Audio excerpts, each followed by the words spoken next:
पुणे जिल्हा शिक्षण मंडळाचे सरदार पटेल हायस्कूल आणि तालुका जुन्नर जिल्हा पुणे. विषय मराठी इयत्ता 6वी. पाठ क्रमांक 10 सुगंधी सृष्टी. मी श्रीजात वारियस, उपशिक्षक सरदार पटेल हायस्कूल आणि आपणा सर्वांचं सहर्ष स्वागत करतोय. चला तर विद्यार्थी मित्र, आज आपण पाहूया पाठ क्रमांक 10 सुगंधी सृष्टी. पाठ क्रमांक 10 सुगंधी सृष्टी. बघा, याचे लेखक आहे नाग गोरे. जन्म 1907, मृत्यू 1993. भारतीय स्वातंत्र्य लढ्यातील स्वातंत्र्य सैनिक, उत्तम वक्ते, सृष्टी सौंदर्याकडे संवेदनशील वृत्तीने बघणारे कवी, चिंतनशीलता व अभिजात रसिकता ही त्यांची लेखन वैशिष्ट्ये. सीतेचे पोहे, डाली, गुलबक्षी, शंख आणि शिंपले हे ललित लेख संग्रह प्रसिद्ध. काही पाने, काही फुले, चिनारच्या छायेत या ललित स्वरूपाच्या लेखनातून सृष्टी सौंदर्याकडे संवेदनशील वृत्तीने पाहणारे हे लेखक आहे. ज्यांच्या सुगंधाने आपण मोहित होतो त्या सुगंधी फुलांची झाडे कशी लावतात, त्यांना जागा किती लागते, कोणत्या फुलझाडावर किती मेहनत घ्यावी लागते याचे सूक्ष्म वर्णन या पाठात आले आहे. फुले आपला रंग, गंध, डौल दुसऱ्यावर उधळतात हे जणू फुलांचे दानच होय. या सुगंधी सृष्टीचे जनमानसाला देण्याच्या प्रवृत्तीचे दर्शन या पाठातून लेखकाने घडवले आहे. पण सुगंधी सृष्टी या पाठातून बघा, फुलं जी असतात ती फुलं माणसाला नेहमी देतच राहतात. ती देण्याची जी प्रवृत्ती आहे त्याचं दर्शन इथं आपल्याला बघायला मिळणार आहे. गुलाबाला फुलांचा राजा का म्हणत असावे असे तुम्हाला वाटते? कोणकोणत्या रंगाची गुलाबाची फुले तुम्ही पाहिले आहेत? कोणत्या रंगाचे गुलाबाचे फुल तुम्हाला सर्वात जास्त आवडते? हे या पाठावरचे काही प्रश्न आहेत, त्यानुसार तुम्ही उत्तर देऊ शकता. लेखक म्हणतात, मी लहान होतो तेव्हा आमचे बिऱ्हाड पुण्यात शनिवार पेठेत असे. बिऱ्हाड म्हणजे कुटुंब. तिथे घराच्या पत्र्यावर रॉकेलच्या तोंड कापलेल्या डब्यात मी एक मोगऱ्याचे कलम कोठून तरी मिळवून लावले होते. मग मोगऱ्याचं झाड त्या ठिकाणी लावले म्हणतोय. खाली बघा चित्र दिलेले मोगऱ्याच्या झाडाचं. हातभर उंचीच्या त्या रोपट्यावर पहिली कळी मोहरली तेव्हापासून ती फुले पर्यंत मी रोज 10दा त्या कुंडीपाशी जाऊन येई. मुगाच्या दाण्याएवढी आणि पोपटी रंगाची ती कळी वाढता वाढता टपोर वाटोळी झाली. तकतकीत पांढरी दिसू लागली. उत्कट आतुर भासू लागली. आई म्हणाली, आज ती फुलणार व बहुत करून. संध्याकाळी 6च्या सुमाराला कळीच्या कुंडीतली एक पाकळी जरा बाजूला झाली. अमरशाने दुसरी पाकळी, मग तिसरी. सुगंधी पेटीचा एक एक खणज जणू उघडत चालला होता. आता इथे हे जे काही मोगऱ्याचं झाड दाखवलंय बघा, त्या ठिकाणी पहिल्यांदा कळी, त्याच्यानंतर मग त्याचं फुलामध्ये होणारं रूपांतर, एकानंतर दुसरं फुल, तिसरं फुल, आणि नंतर त्याचा येणारा गंध, हे सगळं निसर्गाचं सौंदर्य काही वेगळंच आहे. मी कुंडी शेजारी बसून राहिलो. निरुपाय म्हणून जेवायला खाली जाऊन वर परत येतो तेवढ्यात तो चमत्कार पूर्ण झाला होता. कळीची सारी जले साप उघडली होती. मोगरा फुलला होता.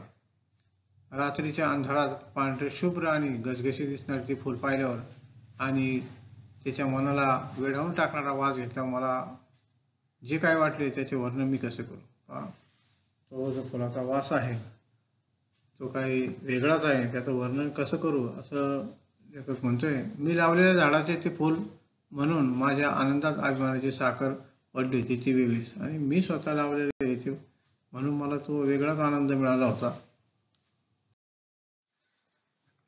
मोगऱ्याप्रमाणे निशिगंधाचे झाड लावायला सोप्या, शिवाय ते दिसायला सुद्धा सुंदर. रोप पूर्ण वाढून त्याच्या दांड्यावर एका पाठोपाठ फुले फुलू लागली की रोज रात्री नवा आनंद घ्यावा. आणि निशिगंधाचे फुल असते तरी किती डौलदार. हिरव्यागार छडीवर हारीने टोकापर्यंत लागत गेलेली त्याची फुले पाहिली म्हणजे निशिगंधाला गुलछडी असे दुसरे नाव का पडले ते सहज लक्षात येते. मग असे आजच्या स्लाइड मध्ये ते दुसरे जे काही चित्र होतं त्या ठिकाणी ते गुलछडीचं ते जे झाड होतं ते असे उभट आणि त्याची येणारी ती फुलं, ही काही सौंदर्य त्याची वेगळंच आहे. पण मोगरा काय किंवा निशिगंध काय स्वभावाने लाजाळू नाहीत. आपला रंग, आपला गंध, आपला डौल ते लपवत नाहीत. ही फुलं त्या ठिकाणी आपला रंग, गंध, काय डौल लपवत नाही. निशिगंध तर आपले सारे वैभव चवड्यावर उभा राहून जगाला दाखवत असतो. मोगरा, निशिगंध ही जशी सुगंधी फुले, तसाच गुलाब. बघा आता हे गुलाबाच्या फुलाचं एक रोपटं खाली दाखवले बघा. गुलाब आलेला आहे आणि त्याचं सौंदर्य काही वेगळंच आहे, पण ह्या स्वारीचा रुबाब काही आवरच असतो. गुलाबासारखे सोपस्कर करून घेणारे झाड मी तर पाहिलेच नाही. गुलाबाला वाटेल ती जागा चालणार नाही. पाणी कमी झाले तरी त्याला सोसणार नाही आणि अधिक झाले तरी सोसणार नाही. गुलाबाला जास्त पाणी टाकलं तरी उपयोग नाही आणि कमी असलं तरी चालणार नाही. त्याला खत वेळच्या वेळी मिळाली पाहिजे.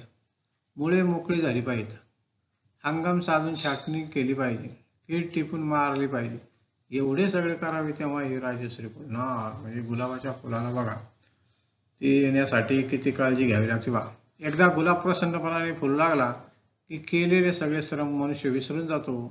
नवे त्याचे सारे श्रम भरून येतात. गुलाबाच्या फुलाची ऐट काय वर्णावी. किती त्याचे आकार, किती रंग, किती गंध, त्यांना सीमा नाही. मग गुलाबाचं जे झाड आहे ते काही वेगळंच आहे. त्यावेळी मी आयुष्यात प्रथमच काळा गुलाब पाहिला. काळसर मखमली सारख्या पाकळ्यांचे ते फुल म्हणजे एक अजब चीज होती. चीज म्हणजे वस्तू, एक त्या ठिकाणी वेगळीच वस्तू होती. गुलाबाचे अनेक प्रकार, वेगवेगळे रंग आहेत. त्यानंतर पहा सायलीची वेल. एकदा आळे करून लावली की मग तिच्याकडे फारसे लक्ष दिले नाही तरी चालते. 12 महिने ती फुलली असते. बघा सायलीची वेल आहे ती 12 महिने फुलते. पारिजातक तर कमालीचा निर्च. तो कुठेही लावा, त्याला पाणी द्या नाहीतर देऊ नका. पावसाळी ढग आभाळात भरून आले आणि त्यातून अमृताचा शिडकाव सुरू झाला की या रांगड्या झाडाला कसला आनंद होतो कोणाचकडे. त्याच्या पांढरुक्या गांठाळ अंगोपांगातून हिरवे रोमांच फुटतात, अगदी बुंध्यापासून शेंड्यापर्यंत. आणि मग त्याला सुगंधाची झुमरे लटकतात. सकाळी पारिजातका घालून जाणे म्हणजे पुण्य पावन भूमीवरून जाण्यासारखेच निदान मला तरी वाटते. पारिजातकाचं जे झाड असतं ते पारिजातक फुलल्यानंतर सकाळच्या पहारी त्याची फुलं खाली पडल्यानंतर त्याचे ते लालसर दांडे वगैरे, पांढरे शुभ्र फुले वगैरे ते पाहिल्यानंतर त्या ठिकाणी त्याचं सौंदर्य फार वेगळंच वाटतंय. पाऊल टेकावे तरी कोठे. साऱ्या भूमीवर त्या वृक्षराजाची उदारता अंथरलेली असते ना. कसं ठेवायचे पाऊल. आपल्या अच्युतराव पटवर्धन बोलण्यात किती मार्मिक आहे ते एकदा म्हणाले. त्यावेळी तर पारिजातकासारखे द्यावे. तो मूठ पुरेपूर उघडून देतो. काही म्हटल्या काही मागे ठेवत नाही. वा, याला म्हणावे दान. हे याला खऱ्या अर्थाने म्हणायचं दान. पारिजातकाचं जे झाड आहे ते देतच राहतं दुसऱ्याला.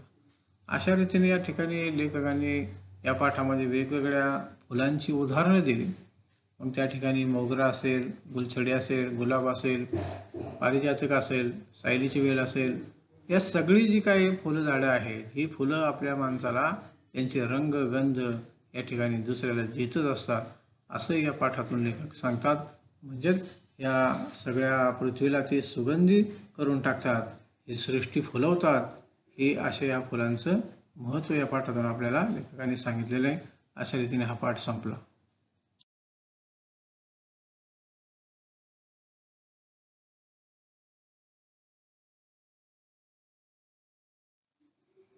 माझा हा व्हिडिओ आपणास आवडला असेल तर नक्कीच लाईक करा, शेअर करा, सबस्क्राईब करा. धन्यवाद.